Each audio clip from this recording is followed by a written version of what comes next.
नील ने तेजस्विनी की मां को बताई मोहित काका की सच्चाई, बड़ी मुश्किलें। स्टार प्लस के मोस्ट पॉपुलर शो गुम है किसी के प्यार में एक बड़ा मोड़ आने वाला है। नील तेजस्विनी की मां को बताता है कि मोहित काका उनकी और तेजस्विनी की शादी करवाना चाहते थे।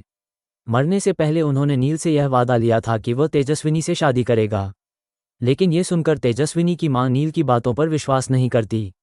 वहीं दूसरी तरफ नील के घरवाले जूही को बहू के रूप में स्वीकार कर चुके हैं, जिससे नील और तेजस्विनी के रिश्ते के बीच दूरियां बढ़ गई हैं।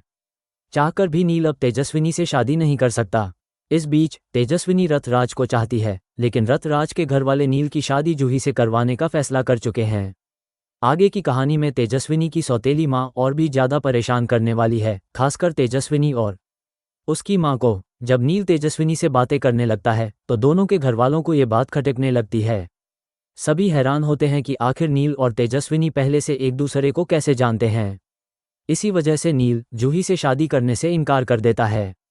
जब ये खबर तेजस्विनी के घरवालों को मिलती है तो वे तेजस्विनी पर और ज़्यादा गुस्सा करने लगते हैं।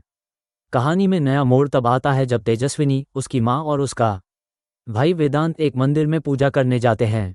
वहीं पर नील भी पहुंच जाता है और तेजस्विनी की मां से कहता है, ताई जी, मैं बहुत दिनों से आपको एक सच्चाई बताना चाहता था। इस पर तेजस्विनी की मां घबराकर पूछती है, क्या सच्चाई है, बताइए। नील खुलासा करता है, जब मोहित काका यानी बाबा जिंदा थे तब उन्होंने मुझसे वादा लिया था कि मैं तेजस्विनी से शादी करूंगा, चाहे वह रहें या ना रहें। ये सुनकर तेजस्विनी की मां चौंक जाती है और नील की बातों पर यकीन नहीं कर पाती। वह घबरा जाती है कि पहले ही जूही का रिश्ता टूट चुका है और अब ये दूसरा झटका है। उन्हें डर है कि तेजस्विनी की वजह से समाज उन्हें ताने देगा और उनके परिवार के रिश्ते और भी ज़्यादा खराब हो जाएंगे।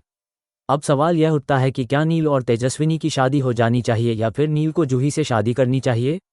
अपनी राय हमें कमेंट बॉक्स में ज़रूर बताएं। आगे की कहानी में क्या होगा, ये जानने के लिए इस वीडियो को लाइक करें, चैनल को सब्सक्राइब करें और लेटेस्ट अपडेट्स के लिए जुड़े रहें।